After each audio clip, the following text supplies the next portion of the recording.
ರಿಮ್ಕೋ ಯೂನಿವರ್ಸಿಟಿನಲ್ಲಿ ಓದ್ತಾ ಇರೋ 4 ಜನ ಸ್ಟೂಡೆಂಟು ತಮ್ಮ ಫೈನಲ್ ಇಯರಲ್ಲಿ ಓದ್ತಾ ಇದ್ರು. ಅವರು ಒಬ್ರಿಗೊಬ್ರು ಚಿಕ್ಕ ವಯಸ್ಸಿಂದಾನೇ ಪರಿಚಯ ಇದ್ರು. ಫ್ರೆಂಡ್ಸ್, ನಾವು ಎಲ್ಲಾದ್ರೂ ಟ್ರೆಕ್ಕಿಂಗಿಗೆ ಹೋಗಿ ಬರೋಣವಾ? ತುಂಬಾ ವರ್ಷ ಆಯ್ತಲ್ವಾ ನಾವೆಲ್ಲರೂ ಸೇರಿ ಆಚೆನೆ ಹೋಗಿ ಬರಲಿಲ್ಲ. ಇಲ್ಲ, ನಾನು ಹೋಗಲ್ಲ. ನೀವುಗಳೇ ಬೇಕಿದ್ರೆ ಹೋಗಿ. ನನಗೆ ಬೆಟ್ಟ ಕಾಡು ಅಂದ್ರೆ ತುಂಬಾ ಭಯ ಆಗುತ್ತೆ. ಅಯ್ಯೋ, ನಿನಗೆ ಏನ್ ಕಂಡ್ರೆ ಭಯ ಆಗಲ್ಲ ಹೇಳು? ದೊಡ್ಡ ಹೆದರ್ ಪೋಕ್ಲ, ಯಾವಾಗ್ಲೂ ಇದಾಯ್ತು. ಲಕ್ಷ್, ನಡಿ, ನಾನಿಲ್ವೇನೋ? ಎಲ್ಲ ನಿನ್ನ ಅಣ್ಣ ನೋಡ್ಕೋತಾನೆ. ಎಲ್ರು ಎಚ್ಚರ ವಹಿಸ್ಕೊಂಡು ಹುಷಾರಾಗಿ ಹೋಗೋಣ. ಬಾರು ಹೋಗ್ ಬರೋಣ. ಯಾಕೆ ಇಷ್ಟೊಂದು ಡ್ರಾಮಾ ಆಡ್ತೀಯಾ? ಇದು ಲಾಸ್ಟ್ ಇಯರ್ ಅಲ್ವಾ? ಮುಂದೆ ನಾವೆಲ್ಲರೂ ಸೇರ್ತೀವೋ ಇಲ್ವೋ ಯಾರಿಗ್ ಗೊತ್ತು? ಈ ವರ್ಷ ಮುಗಿದ್ಮೇಲೆ ಎಲ್ರೂ ಅವ್ರವ್ರ ಕೆಲಸದಲ್ಲಿ ಬ್ಯುಸಿ ಆಗ್ಬಿಡ್ತಾರೆ. ಒಂದ್ ವೇಳೆ ಹಾಗಿದ್ರೆ ನಾನು ಬರ್ತೀನಿ. ಆದ್ರೆ ನಾವು ಟ್ರೆಕ್ಕಿಂಗ್ ಮಾಡೋದೆಲ್ಲಿ? ಅದ್ ನನ್ ಮೇಲೆ ಬಿಟ್ಬಿಡು. ಒಂದ್ ಒಳ್ಳೆ ಜಾಗಕ್ಕೆ ಹೋಗ್ ಬರೋಣ. 4 ಜನರು ಟ್ರೆಕ್ಕಿಂಗ್ ಹೋಗಕ್ಕೆ ತಯಾರಾಗ್ತಾರೆ. ಎಲ್ರೂ ಶನಿವಾರ ಬೆಳಿಗ್ಗೆ ಒಂದು ಜಾಗದಲ್ಲಿ ಬಂದು ಭೇಟಿ ಆಗ್ತಾರೆ. 4 ಜನ ಬ್ಯಾಗ್ನ ಪ್ಯಾಕ್ ಮಾಡ್ಕೊಂಡು ಬಂದಿರ್ತಾರೆ. ಅಲ್ಲಿ ಲಕ್ಷ್ ಮತ್ತೆ ಒಂದು ವಿಷಯವನ್ನ ಕೇಳ್ತಾನೆ. ಈಗ ಎಲ್ಲ ಬಂದಾಯ್ತಲ್ಲ, ಈಗ್ಲಾದ್ರೂ ಹೇಳಿ ನಾವು ಎಲ್ಲಿಗೆ ಟ್ರೆಕ್ಕಿಂಗ್ ಹೋಗ್ತಾ ಇರೋದು ಅಂತ. ನಾವು ಟ್ರೆಕ್ಕಿಂಗ್ಗೋಸ್ಕರ ನಿರ್ಜರ್ ಬೆಟ್ಟಕ್ಕೆ ಹೋಗ್ತಾ ಇದ್ದೀವಿ. ಏನು, ನಿರ್ಜರ್ ಬೆಟ್ಟಕ್ಕ? ನೋಡಪ್ಪ, ಬೆಟ್ಟದ ಹೆಸರು ಕೇಳ್ತಿದ್ದಾಗೆ ಎದ್ರಕೊಂಬಿಟ್ಟ. ಅಲ್ಲ ಕಣೋ, ನಿನಗೆ ಗೊತ್ತಾ, ಆ ಬೆಟ್ಟದ ಮೇಲೆ ಹೋದವರು ಯಾವತ್ತೂ ವಾಪಸ್ ಬರೋದಿಲ್ಲ. ಅಲ್ಲ ಕಣೋ ಲಕ್ಷ್, ಅದೆಲ್ಲ ಮೂಢನಂಬಿಕೆ. ಏನೋ ನೀನ್ ಇದನ್ನೆಲ್ಲ ನಂಬ್ಕೊಂಡು ಟೆನ್ಷನ್ ಮಾಡ್ಕೋಬೇಡ. ನನಗೆ ದೆವ್ವ ಓಡಿಸೋದಕ್ಕೆ ಮಂತ್ರ ಗೊತ್ತು. ನಿನಗ್ ನಿಜವಾಗ್ಲೂ ದೆವ್ವ ಓಡಿಸೋ ಮಂತ್ರ ಗೊತ್ತಾ? ಅತ್ಲ ಬತ್ಲ ಭೂತ ಓಡೋಗು, ಹಾಗೆ ನಮ್ಗೊಂದು ಬರ್ಗರ್ ತಂದ್ಕೊಡು. 4 ಜನ ಫ್ರೆಂಡ್ಸ್ ನಿರ್ಜರ್ ಬೆಟ್ಟದ ಹತ್ರ ಹೋಗ್ತಾರೆ. ಈ ಟ್ರೆಕ್ಕಿಂಗ್ ಮಾಡೋಕೆ ಎಲ್ರೂ ತುಂಬಾನೇ ಎಕ್ಸೈಟ್ ಆಗಿದ್ರು. ಫೋನ್ ನೆಟ್ವರ್ಕ್ ಬೆಟ್ಟದ ಮೇಲೆ ಬರ್ತಾ ಇರಲಿಲ್ಲ. ದೀಪ್, ನನ್ನ ಫೋನಲ್ಲಿ ನೆಟ್ವರ್ಕ್ ಸಿಗ್ತಾ ಇಲ್ಲ. ನಿನ್ ಫೋನಲ್ಲಿ ನೆಟ್ವರ್ಕ್ ಸಿಗ್ತಾ ಇದೆಯಾ? ಲೋ, ಬೆಟ್ಟದ ಮೇಲೆ ನೆಟ್ವರ್ಕ್ ಸಿಗಲ್ಲ ಕಣೋ. ಬೆಟ್ಟದ ಮೇಲೆ ಯಾರ್ ಟವರ್ ಹಾಕ್ತಾರೆ ಸ್ವಲ್ಪ ಹೇಳಿ ನೋಡೋಣ. ಲಕ್ಷ್, ನೀನು ಹೆದರ್ ಪುಕ್ಲ ಅಷ್ಟೇ ಅಲ್ಲ, ನೀನೊಬ್ಬ ಹುಚ್ಚ. ಅವ್ರು ಮಾತಾಡ್ತಿರುವಾಗ ಅದೇ ಸಮಯದಲ್ಲಿ ಸಾಕ್ಷಿಗೆ ಒಂದು ಮರದ ಕೆಳಗಡೆ ಏನೋ ಒಂದನ್ನ ಜೋರಾಗಿ ಓಡ್ ಹೋಗೋದನ್ನ ನೋಡ್ತಾಳೆ. ಯಾರು? ನೀವಲ್ಲೇನಾದ್ರೂ ನೋಡಿದ್ರಾ? ಯಾರೋ ಒಬ್ರು ಅಲ್ಲಿಂದ ಜೋರಾಗಿ ಓಡೋದ್ರು. ನಾನು ನನ್ನ ಕಣ್ಣಿಂದಾನೇ ನೋಡ್ದೆ. ಅಂದ್ರೆ ನೀನು ಈಗ ಲಕ್ಷ್ ತರನೇ ಮಾತಾಡ್ತಿದ್ಯಾ ಅಂತ? ಏನಿಲ್ಲ, ಏನೋ ಕಲ್ಲು ಬಿದ್ದಿರ್ಬೇಕು, ನಿನಗ್ ಭ್ರಮೆ ಆಗಿರ್ಬೇಕನ್ಸುತ್ತೆ. ಚಿಲ್ ಆಗಿರಿ. ಆ 4 ಜನರು ಆ ಬೆಟ್ಟನ್ನ ಹತ್ತೋಕೆ ಶುರು ಮಾಡ್ತಾರೆ. ಸಾಕು, ತುಂಬಾ ಟ್ರೆಕ್ಕಿಂಗ್ ಮಾಡಾಯ್ತು, ನಾವೀಗ ವಾಪಸ್ ಹೋಗ್ಬೇಕು. ಹಾ, ನನಗೂ ಹಾಗೆ ಅನಿಸ್ತಾ ಇದೆ. ತುಂಬಾ ಹೊತ್ತಿಂದ ನಮ್ 4 ಜನ ಬಿಟ್ರೆ ಬೇರೆ ಯಾರು ಕಾಣಿಸ್ತಾ ಇಲ್ಲ ಇಲ್ಲಿ. ಸರಿ, ಹಾಗಿದ್ರೆ ಎಲ್ರೂ ಮನೆಗೆ ಹೋಗೋಣಪ್ಪ. ಆದ್ರೆ ಏನೇ ಹೇಳಿ, ಸಖತ್ ಮಜಾ ಬಂತು. 4 ಜನರು ವಾಪಸ್ ತಮ್ಮ ಮನೆಗೆ ಹೋಗ್ತಾ ಇರ್ತಾರೆ. ವಾಪಸ್ ಹೋಗ್ತಾ ಇರುವಾಗ ಅವರು ಆ ಕಾಡಲ್ಲಿ ದಾರಿನ ತಪ್ಪಿಬಿಡ್ತಾರೆ. ಸಾಕ್ಷಿ, ನೀನ್ ದಾರಿ ಮರ್ತೋಗಕ್ಕೆ ಹೇಗ್ ಸಾಧ್ಯ? ನಾನ್ ಹೇಳಿದ್ದೆ ತಾನೆ, ಮರದ ಮೇಲೆ ಮಾರ್ಕ್ ಹಾಕು ಅಂತ. ನಾನ್ ಬರುವಾಗ ಅದನ್ನೇ ಮಾಡ್ದೆ, ಆದ್ರೆ ಅದು ಹೇಗ್ ಅಳಿಸೋಯ್ತೋ ನನಗ್ ಗೊತ್ತಿಲ್ಲ. ನಾನು ಮೊದ್ಲೇ ಬೇಡ ಅಂತ ಹೇಳಿದ್ದೆ. ನಾನು ಇಲ್ಲಿಗೆ ಬರಬಾರ್ದಾಗಿತ್ತು. ಈಗ ನೋಡಿ, ನಾವು ಕಾಡಲ್ಲಿ ಕಳೆದೋಗಿದ್ದೀವಿ. Dude, relax. ಪ್ರತಿ ವಿಷಯದಲ್ಲಿ ಇಷ್ಟೊಂದು ಓವರ್ ರಿಯಾಕ್ಟ್ ಆಗಬೇಡ. ನಾನು ಓವರ್ ರಿಯಾಕ್ಟ್ ಮಾಡ್ತಾ ಇದ್ದೀನಾ? ಸಾಕ್ಷಿ, ನೀನ್ ಯಾವಾಗ್ಲೂ ಹೀಗೆ ಆಡ್ತಾ ಇರ್ತೀಯ. ಲಕ್ಷ್ ಮತ್ತೆ ಸಾಕ್ಷಿ ಜಗಳ ಆಡ್ತಾ ಇರ್ತಾರೆ. ಅಲ್ಲಿ ದೀಪ್ಗೆ ಒಬ್ಬ ವಯಸ್ಸಾದ ವ್ಯಕ್ತಿ ಕಾಣಿಸ್ಕೊಳ್ತಾನೆ. ಗೆಳೆಯರೇ, ನಿಮ್ಗೆ ಆ ಭಯಾನಕವಾದ ತಾತ ಕಾಣಿಸ್ತಾ ಇದ್ದಾನಾ? ತುಂಬಾ ಹೊತ್ತಿಂದ ಏನು ಹೇಳ್ದೆ, ನಮ್ ಕಡೆನ ನೋಡ್ತಾ ಇದ್ದಾನೆ. ಕಾಣಿಸ್ತಾ ಇದ್ದಾನೆ, ಬನ್ನಿ ಅವನ ತರ ದಾರಿ ಕೇಳೋಣ. ಆ ವ್ಯಕ್ತಿ ಅವ್ರಗಳನ್ನ ನೋಡ್ತಾನೆ ನಿಂತಿದ್ದ. ಅಂಕಲ್ ಅವರೇ, ಓ ಅಂಕಲ್ ಅವರೇ, ನಮ್ಗೆ ಈ ಕಾಡಿಂದ ಹೋಗೋದಕ್ಕೆ ದಾರಿ ತೋರಿಸ್ತೀರಾ ನೀವು? ಆ ವ್ಯಕ್ತಿ ಅವ್ರಿಗೆ ನಿಧಾನವಾಗಿ ಏನೋ ಒಂದನ್ನ ಹೇಳ್ತಾನೆ. ಬನ್ನಿ ನನ್ನ ಹಿಂದೆ, ನಾನ್ ನಿಮ್ಗೆ ಸಹಾಯ ಮಾಡ್ತೀನಿ. ಆಯ್ತು ಫ್ರೆಂಡ್ಸ್, ಹೋಗೋಣ ಬನ್ನಿ. ಈ ವ್ಯಕ್ತಿ ಹಿಂದೆ ನಾವು ಹೋಗೋಣ. ಸಾಕ್ಷಿ, ನಿಂತ್ಕೋ. ನನ್ಗೆ ಯಾಕೋ ವಿಚಿತ್ರ ಅನ್ನಿಸ್ತಾ ಇದೆ. ಈ ವ್ಯಕ್ತಿ ತುಂಬಾ ಭಯಾನಕವಾಗಿದ್ದಾನೆ. ಹಾ, ದೀಪ್ ಸರಿಯಾಗಿ ಹೇಳ್ತಾ ಇದ್ದಾನೆ. ಗೆಳೆಯರೆ ಬನ್ರು, ನಮ್ಮ ಹತ್ರ ಬೇರೆ ಯಾವ್ದು ದಾರಿ ಇಲ್ವಲ್ಲ. ನಾವೀಗ ಅವನ್ ಸಹಾಯ ತಗೊಳ್ಳೇಬೇಕು. ಆ 4 ಜನರು ಆ ವ್ಯಕ್ತಿ ಹಿಂದ್ಗಡೆ ಫಾಲೋ ಮಾಡ್ಕೊಂಡು ಹೋಗ್ತಾ ಇರ್ತಾರೆ.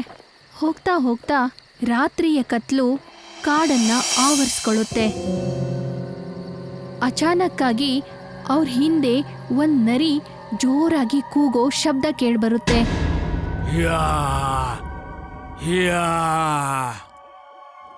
ಇದೇನ್ ಶಬ್ದ? ತುಂಬಾ ಭಯಾನಕವಾಗಿತ್ತು ಕೇಳಕ್ಕೆ. ಯಾವುದೋ ಪ್ರಾಣಿ ಕಿರ್ಚಾಡೋ ತರ. ಗೆಳೆಯರೆ, ಆ ವಯಸ್ಸಾದ ಮುದ್ಕ ಎಲ್ಗೋದ? ಈಗ ತಾನೇ ಇಲ್ಲೇ ಇದ್ದ.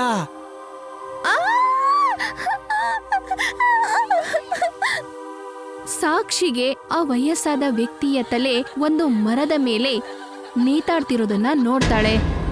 ಆ 4 ಜನರು ಮರದ ಕೆಳಗಡೆ ನೇತಾಡ್ತಿರೋ ಆ ವ್ಯಕ್ತಿಯ ತಲೆಯನ್ನ ನೋಡಿ ತುಂಬಾನೇ ಹೆದರ್ಕೊಳ್ತಾರೆ.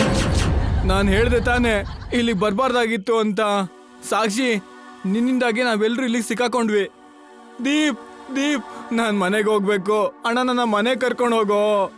ಸಮಾಧಾನ ಮಾಡ್ಕೋ ಲಕ್ಷ್, ನಾವು ಖಂಡಿತವಾಗ್ಲೂ ಮನೆಗೆ ಹೋಗೇ ಹೋಗ್ತೀವಿ. ಇದೆಲ್ಲ ಏನಾಗ್ತಿದೆ? ನಾವಿಲ್ಲಿಂದ ಬೇಗ ಹೊರಟು ಬಿಡ್ಬೇಕು. ತುಂಬಾ ರಾತ್ರಿ ಆಗಿದೆ ಸಾಕ್ಷಿ. ಈ ಹೊತ್ತಲ್ಲಿ ನಾವು ಮನೆಗೆ ಹೋಗೋ ದಾರಿನ ಹೇಗ್ ಹುಡ್ಕೋದು? ಅವ್ರೆಲ್ರೂ ಮಾತಾಡ್ತಿರುವಾಗ ಆಗ ಒಂದ್ ನರಿ ಜೋರಾಗಿ ಕೂಗೋ ಶಬ್ದ ಕೇಳಿಸುತ್ತೆ. ಮತ್ತೆ ಅದ್ರ ಜೊತೆ ಇನ್ನೊಂದ್ ಧ್ವನಿ ಕೇಳ್ಬರುತ್ತೆ. ಇವಾಗ ಇಲ್ಲಿಂದ ಹೊರಗೆ ಹೇಗ್ ಹೋಗ್ತೀರಾ? ಈಗ ನೀವು ಕೇವಲ ನನಗೆ ಊಟ ಆಗ್ತೀರಾ ಅಷ್ಟೇ. ಓಡಿ ಓಡಿ ಗೆಳೆಯರೆ, ಓಡಿ. ಇಲ್ಲಿಂದ ಹೇಗ್ ಓಡೋಗ್ತೀರಾ? ಅವರಲ್ಲಿಂದ ಜೋರಾಗಿ ಓಡ್ ಹೋಗಿ ಹತ್ರ ಇರೋ ಊರ್ ಬಂದು ಸೇರ್ಕೋತಾರೆ. ಅಲ್ಲಿ ಅವ್ರಿಗೆ ಯಾರು ಕಾಣಿಸೋದಿಲ್ಲ. ಈ ಊರಲ್ಲಿರೋ ಎಲ್ಲ ಮನೇಲೂ ಹೆಣ್ಗಳೇ ಇದ್ದಾವೆ. ದೀಪ್, ನನಗೆ ತುಂಬಾ ಭಯ ಆಗ್ತಾ ಇದೆ. ಈಗ ನಾವು ಇಲ್ಲಿಂದ ಹೊರಗಡೆ ಹೇಗ್ ಹೋಗೋದು? 4 ಜನರು ಮಾತಾಡ್ತಿರುವಾಗ ನವೀನ್ಗೆ ಯಾರೋ ಒಂದ್ ಕಾಲನ್ನ ಜೋರಾಗಿ ಎಳ್ಕೊಂಡು ಹೋಗ್ತಾರೆ. ಗೆಳೆಯರೆ ಗೆಳೆಯರೆ, ಕಾಪಾಡಿ ಕಾಪಾಡಿ ಕಾಪಾಡಿ ನನ್ನ. ನವೀನ್, ಇಲ್ಲ. ರುಚಿಯಾದ ಊಟ. ಓಡಿ ಓಡಿ. ಆ 3 ಜನರು ಅಲ್ಲಿಂದ ಜೋರಾಗಿ ಓಡ್ ಹೋಗ್ಬಿಡ್ತಾರೆ. ಓಡ್ ಹೋಗ್ತಾ ಹೋಗ್ತಾ ಯಾರು ಇಲ್ದಿರೋ ಜಾಗಕ್ಕೆ ಬಂದ್ಬಿಡ್ತಾರೆ. ಇಲ್ಲಂತೂ ಹೆಣಗಳ ರಾಶಿನೇ ಇದೆ. ಪಕ್ಕ ಇದು ಆ ವೇರ್ ವುಲ್ಫ್ ಕೆಲ್ಸನ ಆಗಿರುತ್ತೆ. ಅವನ್ ನಮ್ ಗೆಳೆಯ ನವೀನ ಸಾಯಿಸ್ಬಿಟ್ಟ ಅವನು.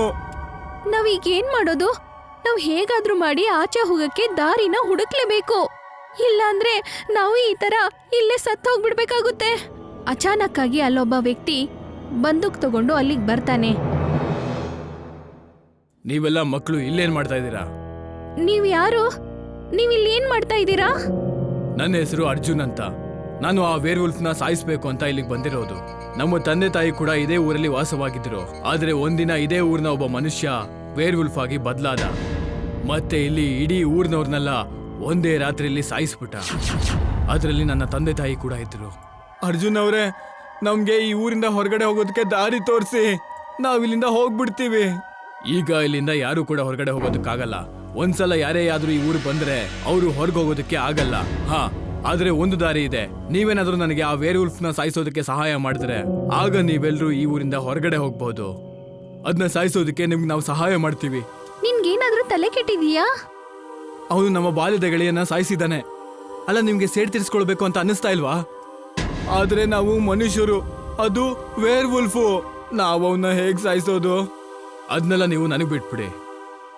ಆ 3 ಜನರು ಅರ್ಜುನ್ಗೆ ಸಹಾಯ ಮಾಡಕ್ಕೆ ತಯಾರಾಗ್ತಾರೆ. ಸ್ವಲ್ಪ ಹೊತ್ತಾದ್ಮೇಲೆ ವೇರ್ ವುಲ್ಫ್ ಆ ಊರಲ್ಲಿ ಅವರನ್ನ ಹುಡುಕ್ತಾ ಬರುತ್ತೆ. ಇಲ್ಲಿಂದ ನೀವು ಎಲ್ಲಿಗೆ ಹೋಗ್ತೀರಾ? ದೀಪ್, ಬಹುಶಃ ಅದಿಲ್ಲೇ ಬರ್ತಿರ್ಬೋದು. ನೀನ್ ತಯಾರಾಗಿರು. ಆ ವೇರ್ ವುಲ್ಫ್ ಊರ್ ಒಳಗಡೆ ಬಂದಾಗ ಅದಕ್ಕೆ ದೀಪ್ ಕಾಣಿಸ್ಕೊಳ್ಳುತ್ತಾನೆ. ಈಗ ನೀವು ಎಲ್ಲಿ ಹೊರಡೋಗ್ತೀರಾ? ನಾನು ಇಡೀ ಊರನ್ನೇ ನಾಶ ಮಾಡಿದ್ದೀನಿ. ಹಾಗಿದ್ಮೇಲೆ ನೀವು ನನಗೊಂದು ವಿಷಯನ.